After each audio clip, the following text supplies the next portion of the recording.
Elmir bəy, hansı əsas davranışlar uşaqda psixoloji problemlərin olduğundan xəbər verir? Əslində biz uşaqda psixoloji problemlər deyəndə bunu daha çox təzahür olunan problemlər kimi başa düşməliyik. Yəni birbaşa uşağın psixoloji problemləri var desək, biz bu dəfə uşağa yönəlirik. Əsas kök səbəbi aradan qaldırmış oluruq və ya nəzərə almamış oluruq. Ona görə uşaqda baş verən ya da uşaqda bizim müşahidə etdiyimiz psixoloji problemlər əslində kök problemlər deyil. Bunlar sadəcə olaraq təzahür olunan problemlərdir. Yəni nələrinsə çox güman ki, münasibətlər sisteminin sadəcə olaraq sosial həyata əks olunmasıdır.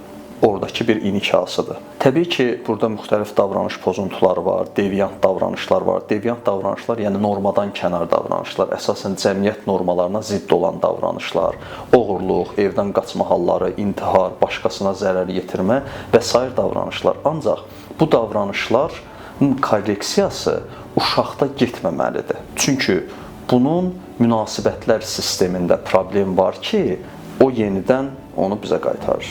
Elmir bəy, tənha və özünü sevilməyən hiss edən bir uşaqda hansı davranış dəyişiklikləri yaranır? Müasir dövrdə uşaqlarla münasibətdən danışılarkən uşağa sevgi vermə məsələsindən çox danışılır.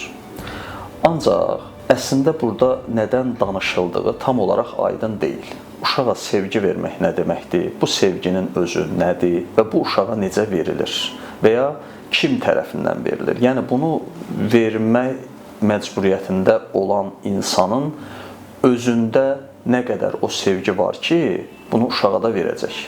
Bunlar tamamilə belə mücərrəd anlayışlar olduğuna görə sadəcə danışılır və keçilir. Valideyn də özünü günahkar hiss edir ki, mən bu uşağa sevgi verməmişəm. Amma bundan o tərəfə gedə bilmir. Yəni fikirləşmir ki, mən nə versəm buna sevgi deyilir. Məncə uşaqlarla münasibətdə bu sevgi vermə məsələsini bir müddət bir kənara qoyub, uşaqlara anlayışla yanaşmağı daha ön plana çıxartmalıyıq.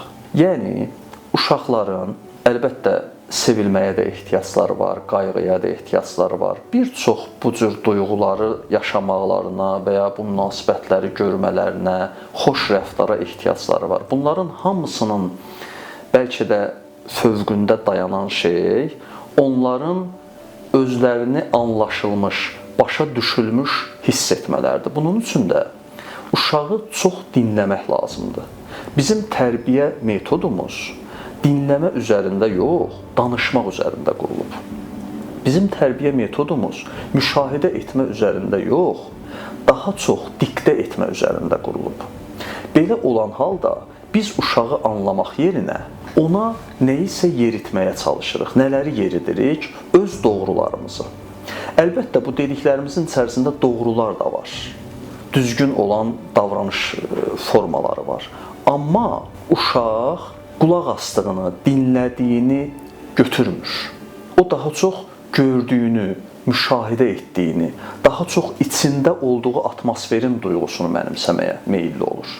Ona görə də nə qədər danışırıq, danışaq, 100 dəfə deyirəm, xeyri yoxdur, artıq bizim dilimizdə zərbi məsələ çevrilir.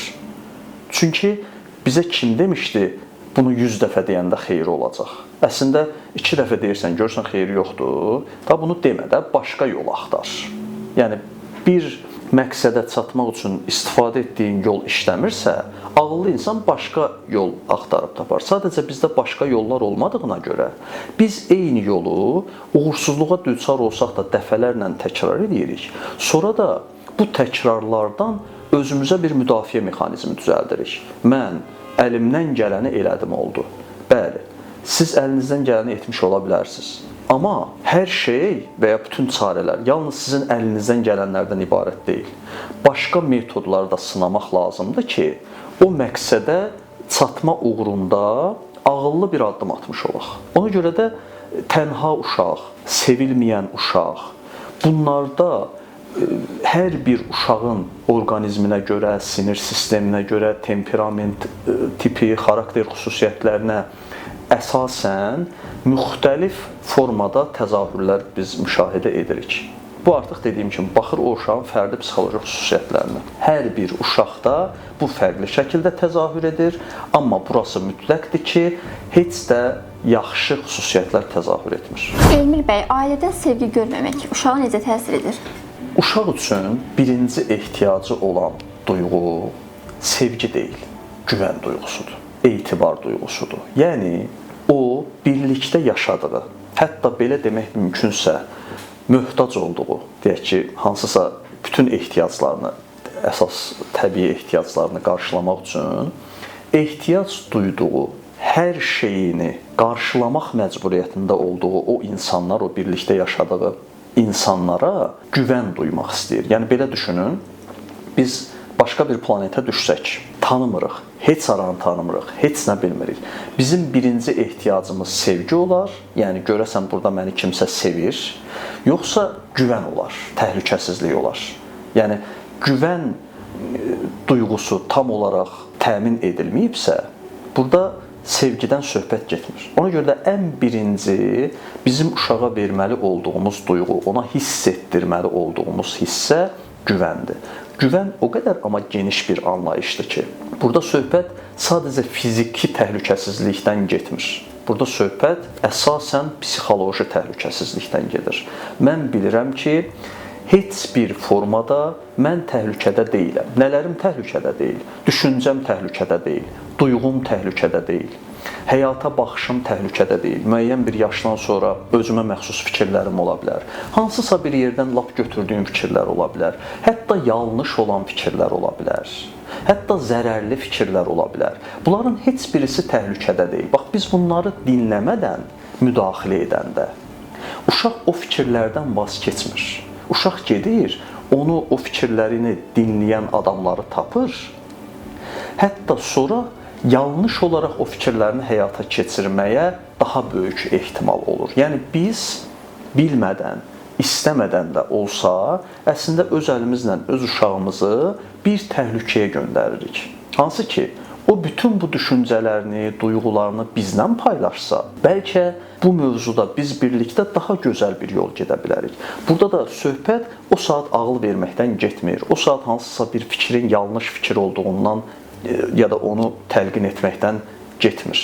Burada söhbət sadəcə onu dinləməkdən və səviyyəli bir şəkildə fikir mübadiləsi aparmaqdan gedir. Psixoloji problemi olan uşaqlarla normal uşaqların eyni məktəbdə təhsil alması nə dərəcədə doğrudur? Mən qeyd etdim ki, hər hansı bir uşağı psixoloji problemi var deyə damğalamaq və daha sonra bu uşağı müxtəlif reabilitasiya proseslərinə cəlb etmək işin ən asanıdır və təəssüf ki, buna səbəb olan insanlar bunu etməyə çalışaraq məsuliyyətdən yaxa qurtardıqlarını düşünürlər. Əslində bir mənada da yaxa qurtarırlar. Məsələn, valideyn deyir ki, mənim uşağımda psixoloji problem var. Sanki bu valideynin özündə psixoloji problem yoxmuş kimi və öz problemini də ona köçürür. Nə var, nə yox, hamısını qoyur uşağın boynuna və uşağı müalicə elətdirməyə aparır. Və yaxud da hamı onun üstünə düşür ki, sən bu uşağı müalicə elətdir. Hansı ki, ondakı problem yansıyan problemdir, təzahür olunan, inikas olunan, əks olunan problemdir. Uşaqdakı bütün davranışlar güzgü effektidir. Uşaq valideynin güzgüsüdür, ailənin güzgüsüdür. Bu elə-belə deyilməyib. Əgər biz güzgüyə baxıb üzümüzdə bir ləkə görürüksə, güzgünü təmirə aparmağa ehtiyac yoxdur. Ləkə bizim üzümüzdədir. O bizim üzümüzdəki ləkəni göstərir. Biz gedəcəyik müalicəyə. Yəni buna ehtiyac varsa. Ona görə də uşaqlarda psixoloji problem hissəsi yarımçıq işlədilmiş bir hissədir. Bunun kökü var. Kökünə baxmadan uşaqları bu şəkildə damğalamamalıyıq. O ki qaldı müəyyən psixoloji problem, özündə müəyyən psixoloji problem təzahür edən uşaqlarla, belə deyək də, psixoloji problemi olmayan ya da ümumiyyətlə cəmiyyət normalarına tabe olan uşaqların birlikdə təhsil almasına bu doğrudur. Ona görə ki, bu zaman o uşaqlar həm ailələri əgər reabilitasiyaya cəlb olunarlarsa, uşaqlara olan rəftarlarını dəyişərlərsə, münasibətlər sistemində dəyişikliklər baş verərsə, bir tərəfdən də onların digər uşaqlardan görüb götürəcəkləri, çünki uşaqlar ən çox yaşıdlarından nümunə götürürlər. Xoş davranışlar, düzgün davranışlar daha da yaxşı effekt verə bilər. Amma biz əgər bir hissəni ayırsaq və bunların adına desək ki, misal indi elmdə deyildiyi kimi çətin tərbiyə olunan uşaqlar, biz elə başdan bu damğanı qoyduq. Yəni bu uşaqlar çətin tərbiyə olunur. Hansı ki, bu bizim yaşadığımız çətinlikdir. Heç bir uşaq çətin tərbiyə olunmur. Heç bir uşaq aqressiya ilə doğulmur. Heç bir uşaq problemli bir şəkildə dünyaya gəlmir. Xüsusi diaqnostik məsələlər yoxdursa. Davranış problemi ilə dünyaya gələn uşaq olmur. Bu daha sonralar onun yiyələndiyi, üzərinə geyindiyi bir paltar kimidir. Yoxsa anadan olanda o elə deyildi. Nəsə oldu, nələrsə yaşadı, biz ona nələrsə elədik ya da göstərdik və o bu şəklə gəldi. O demək deyil ki, indi bunu cəmiyyətdən təcrid edib, biz, dırnaq içində deyirəm, onu onun kimi insanlarla yanaşı qoyacaq və bu dəfə o kimdən nə öyrənəcək? Onlar bir-birlərindən yalnız mənfi davranışlar götürə bilərlər. Bu da düzgün deyil. Ona görə həm belə deyək, cəmiyyət normalarını öyrənmiş uşaqların o uşaqlarla ünsiyyət qurmasına ehtiyac var. Çünki cəmiyyətdə belə insanlar da var. Digər tərəfdən o cəmiyyət normasını düzgün mənimsəməmiş və ya eləməyən o uşaqların əslində cəmiyyət normalarını mənimsəmiş uşaqlarla da ünsiyyət qurmalarına ehtiyac var ki, onlardan uyğun nümunələri götürə bilsinlər. Elmir bəy, PUBG və Minecraft kimi döyüş oyunları uşaqların davranışına necə təsir edə bilər? Ümumiyyətlə, sadəcə iki oyun deyil, bir çox texnoloji vasitədə olan məsələlər uşaqların tərbiyəsinə, münasibətlər sisteminə, cəmiyyətdə özlərini aparmalarına, sosial münasibətlərinə, insanlarla rəftarlarına, hətta həm özləri ilə, həm başqa insanlarla, həm heyvanlarla və hətta həm də canlılarla olan münasibətlərinə ciddi dərəcədə təsir göstərir. Məsələ burasındadır ki, indi belə deyək, yazılan və insanlara təqdim edilən oyunlarda diqqət etsəz görərsiniz ki, bu oyunların sonu gəlmir.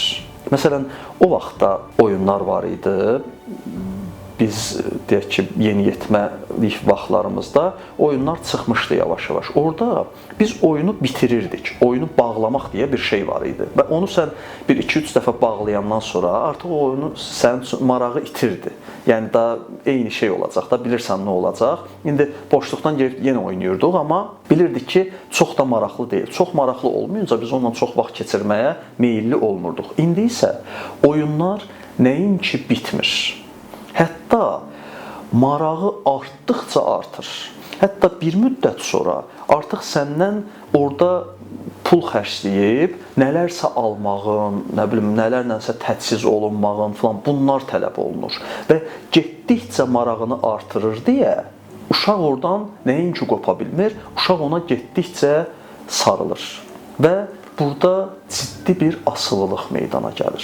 Həm oyunların özlərinin uşaqlara verdiyi mesaj. Mən tövsiyə edərdim ki, valideynlər, uşaqların, valideynlər də yox, burada əslində həm valideynlər, həm müəllimlər, həm pedaqoqlar, həm psixoloqlar, böyüklər bir dənə yığışsınlar, baxsınlar uşağın oynadığı hər hansı bir oyuna və burada belə bir suala cavab axtaraq biz ki, bu oyunla bu uşaq nə öyrənəcək? Əslində, hər şey aydın olur. Adam öldürürsə, öldürməyi öyrənir. Burada mərhəmətdən söhbət getmir. O, bir neçə nəfəri öldürür. Bu eyni şey filmlərə aiddir, seriallara aiddir. Birdən qalxır yerindən, gedir bir neçə nəfəri öldürür, hansısa bir məqsədinə nail olmaq üçün. O ölən adamların ailəsi, uşağı, o da fərq yoxdur da hardaydı. Burada mərhəmət hissi nə oldu? Uşaq onu hiss eləyə bilmədi ki, ona vaxtı olmadı. O yalnız şiddəti təcrübə etdi. Çünki uşaq bu oyunları oynayarkən artıq o rəqəmsal dünyanın içərisinə daxil olur. Real dünyadan qopur. Hətta bunu yoxlamaq üçün uşağı çağırın, yemək yeməyə gəlmək istəmir. Hər hansı bir ehtiyacını, məsələn, ayaq yolu ehtiyacını belə unudur. Çağırırsan, eşitməyə bilir. Çünki niyə? O real dünyadan qopub, tamamilə o rəqəmsal dünyanın içərisinə girib. Orada özünə bir dünya qurub və o dünyada yaşayır. Hətta real dünyada etdikləri hərəkətlərdə belə bir növ onun simulyasiyasını yaşayır. Bu dərəcədə asılı olan uşaqlar var. Amma təəssüf ki, biz bu mövzuda ayılmırıq.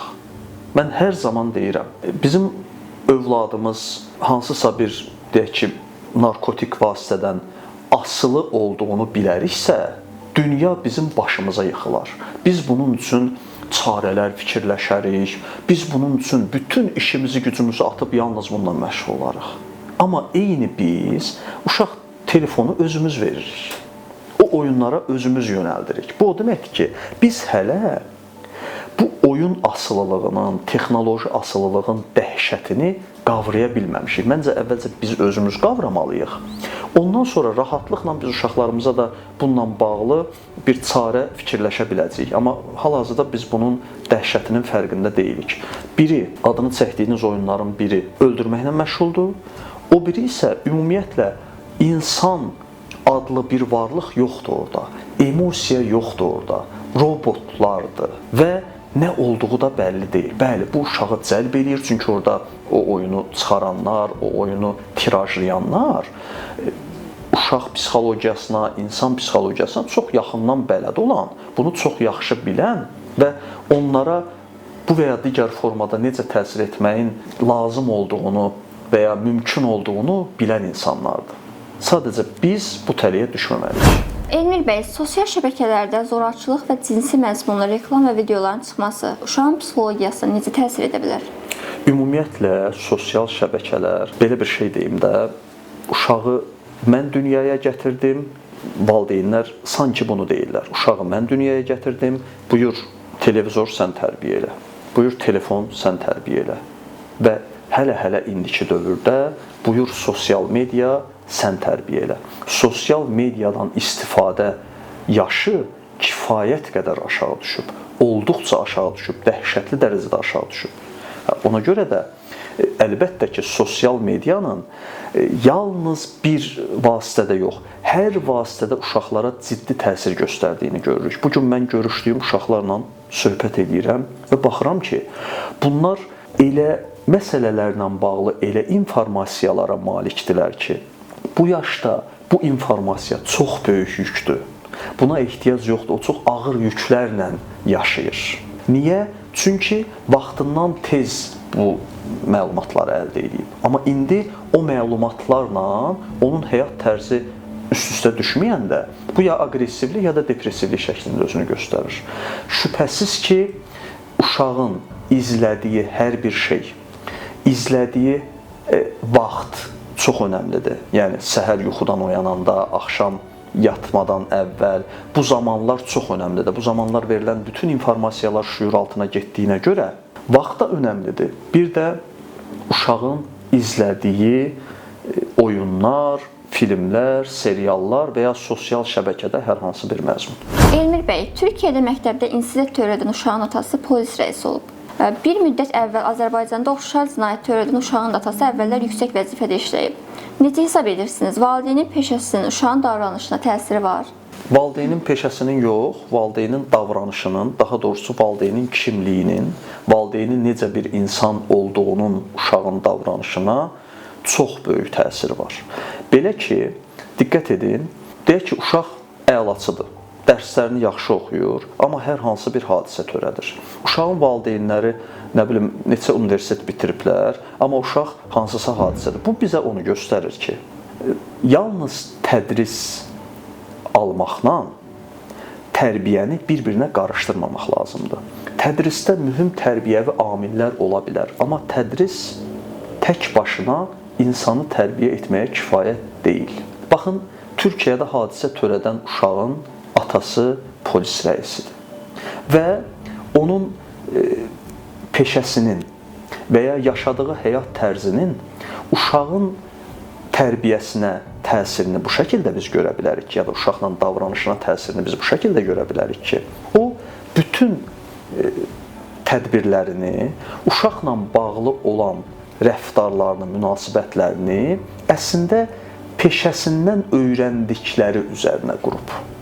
Məsələn, bütün tədbirlər polis tədbirləridir, güc strukturlarının tədbirləridir. Bizdə də tutaq ki, bir hadisə baş verir hər hansı bir məktəbdə. Mən bunu xüsusilə vurğulamaq istəyirəm. Bir məktəbdə hər hansı bir hadisə baş verirsə, uşaq tərəfindən hər hansı bir hadisə törədilirsə, burada ən az günahkar olan hissə məktəbdir. Ən az məsuliyyət daşıyan hissə məktəbdir. Bir hadisənin bir yerdə törədilməsi o yeri günahkar etmir. O hadisəni törədən günahkardır. Və o hadisəni törədən adam o hadisəni necə törətmək lazım olduğunu məktəbdə öyrənmir. Ən çox ailədə, daha doğrusu kənar həyatda yaşadıklarında, o telefonda, nə bilim, tabletdə, izlədiklərində və sosial mühitində öyrənir. Sadəcə yer olaraq məktəbi seçir deyə, burada məktəb yeganə günahkar ola bilməz. Ondan sonra nə olur? Başlanır güc strukturları vari həll yollarına. Uşaqların çantasını, hər bir uşaq artıq potensial cinayətkar kimi görünməyə başlayır. Biz bəs uşağa belə yanaşarıqsa, onunla necə ünsiyyət qura bilərik ki? Ona görə də əlbəttə müəllimlər diqqətli olmalıdırlar. Xüsusilə müəyyən yaşlarda olan uşaqlarla, yeniyetmələrlə qurduqları ünsiyyətdə. Yəni bilməlidirlər ki, onların müəyyən bir dövrüdür və bu dövrdə bunlar xüsusi bəzi ifadələr var, bəzi münasibətlər var, bəzi rəftar şəkilləri var.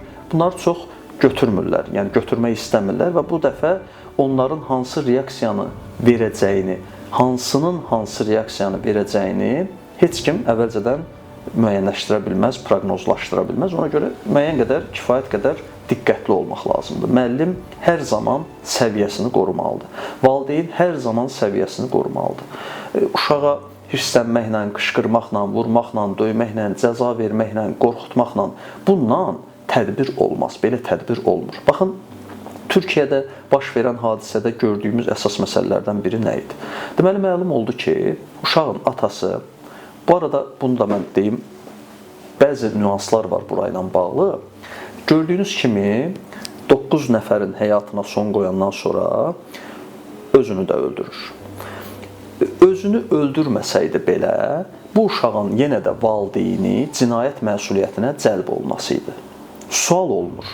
Nəyə görə uşağın valideyni cinayət məsuliyyətinə cəlb olundu?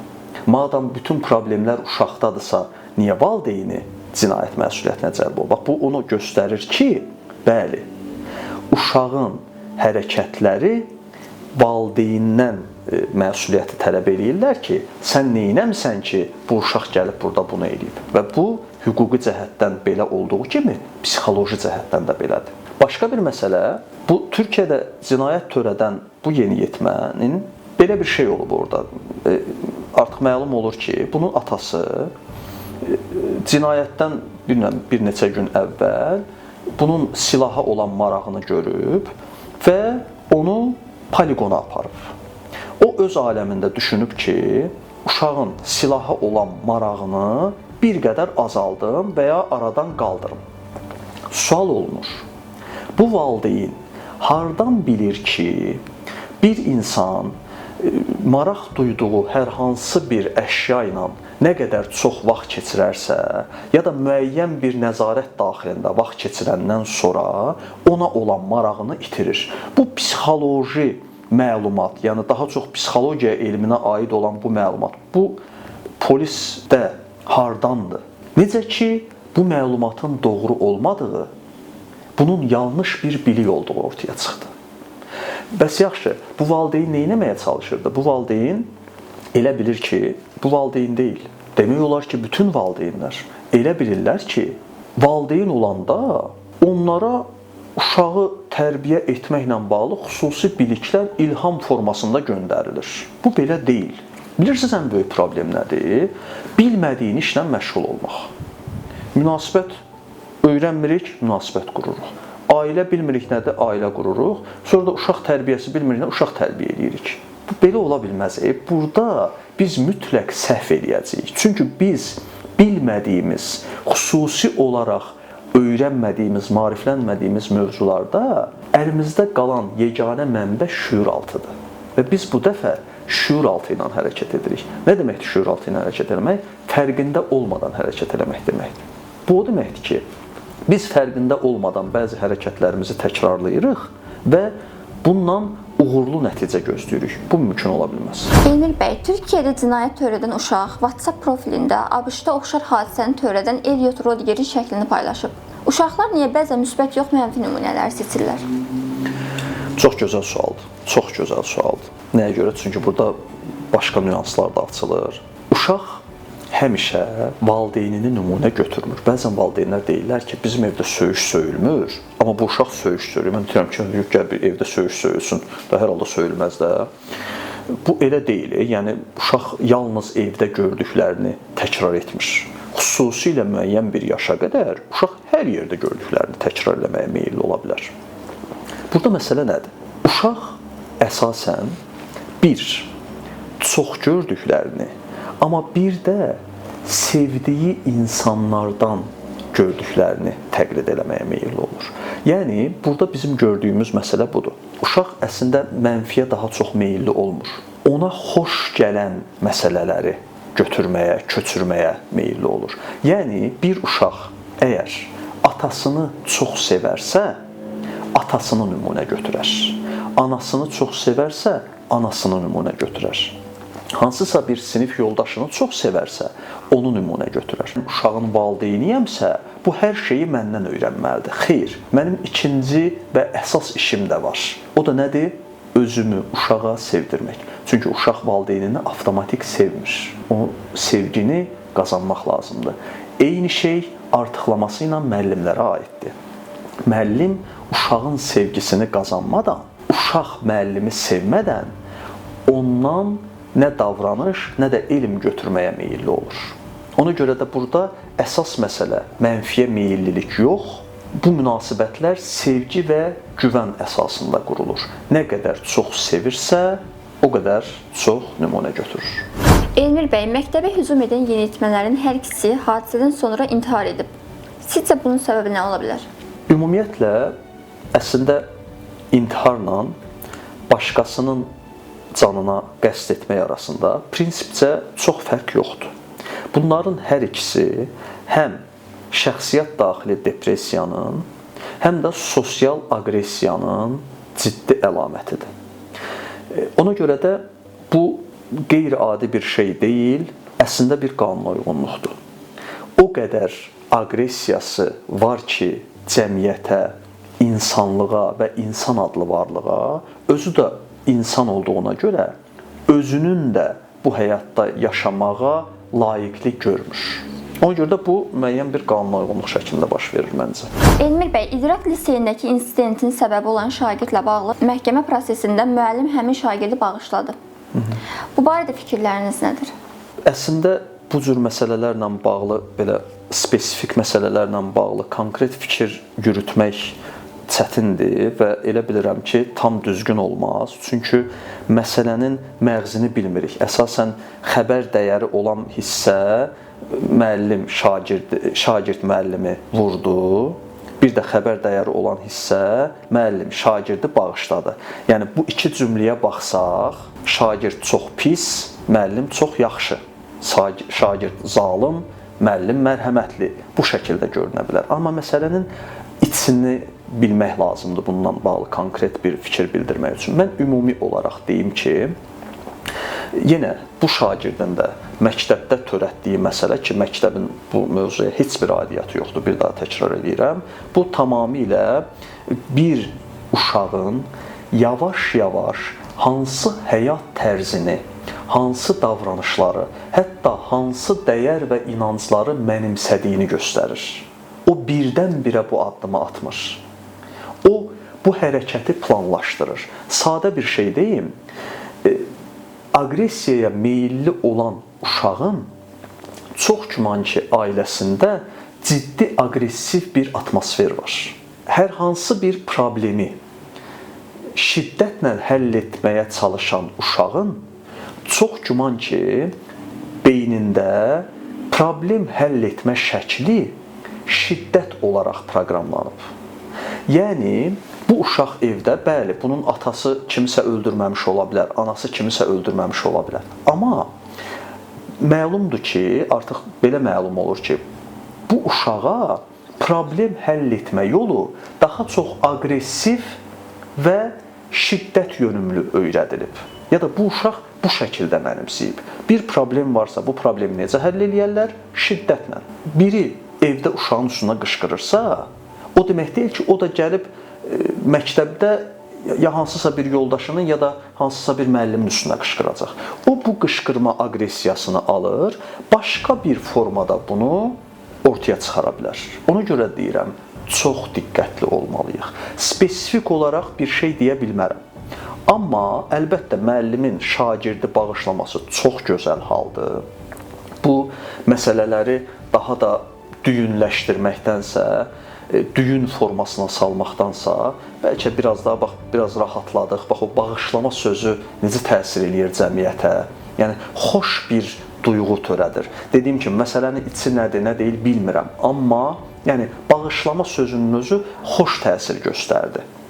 Ona görə də əvvəlcədən uşaqlarla, yeniyetmələrlə müəllimlər, valideynlər münasibətlərini elə qurmalıdırlar ki, İkincisi, elə bir şəkildə onları müşahidə etməlidirlər ki, bu uşaq hara doğru gedir. Bu çox vacibdir. Mən sizə bir önəmli bir şey deyim. Bu gün bizə müraciət eləyən ailələrin böyük əksəriyyətinin övladları yeniyetməlik yaş dövründədir. Bu o deməkdirmi ki, yeniyetməlik yaş dövrü problemli bir yaş dövrüdür? Əsla. Bu o deməkdir ki, yeniyetməlik yaş dövründə uşağın problemləri daha çox ortaya çıxır deyə ona görə psixoloqa müraciət edir. Lakin bu problem həmin dövrün problemi deyil. Bu o zamana qədər yığılmışların atılmağa çalışılmasıdır. Yoxsa sadəcə o dövrə məxsus deyil. Ona görə də bunu da, yəni keçid dövrü, yeniyetməlik dövrü, çətin dövr kimi ənənəvi, amma heç bir əsası olmayan yanaşmalara qurban vermək olmaz. Çox fürsət dolu bir dövrdür və xüsusi özünə məxsus bir dövrdür. Bu dövrdən, bu dövrün xüsusiyyətlərindən, yeni yetməlikdən sadəcə faydalanmaq lazımdır. Psixoloji problemləri olan bir uşağa valideynləri və ətrafı necə davranmalıdır? Bu da gözəl sualdır. Deməli, fərz edək ki, indi bu psixoloji problem hər zaman görünən problem olmur da. Gəlin bunu fizioloji ilə müqayisə eləyək. O zaman daha yaxşı anlaşılar. Belə ki, fərz edək, evdə fizioloji cəhətdən problemi olan bir insan var. Yəni, belə məişət dili ilə desək, bir xəstə. Buna biz xəstə deyirik. Evimizdə bir xəstə var. O xəstəyə necə yanaşılır? Üstünə qışqırılırmı? Cəza verilirmi? Vurulurmu? Ona qarşı səbirsiz davranılırmı? Yoxsa ona kömək etməyə çalışılır? Yoxsa onun hansısa bir şeyi özünün edə bilməyəcəyini, tutaq ki, hansısa təbii ehtiyacını, yəni su istəyirsə su vermək, yemək istəyirsə yemək vermək, bir otaqdan başqa bir otağa keçmək istəyirsə ona kömək edib aparmaq. Yəqin ki, biz bu mövqeyini tutarıq da. Eləcə də, əgər biz biliriksə ki, psixoloji problem deməyək, bu uşağın davranışlarında cəmiyyət normasına uyğun olmayan bəzi nüanslar var, onda ona kömək eləmək lazımdır. Bu sözümü unutmayın. Hər bir davranış problemi bir yardım çağrısıdır. O əslində düzgün olmayan, bizə normal gəlməyən davranışı ilə kömək diləyir və o insana onu o davranışından ötürü məzəmmət etmək, tənbih etmək, tənqid etmək, hətta təhqir etmək əvəzinə biz ona kömək etmək üçün səfərbər olmalıyıq.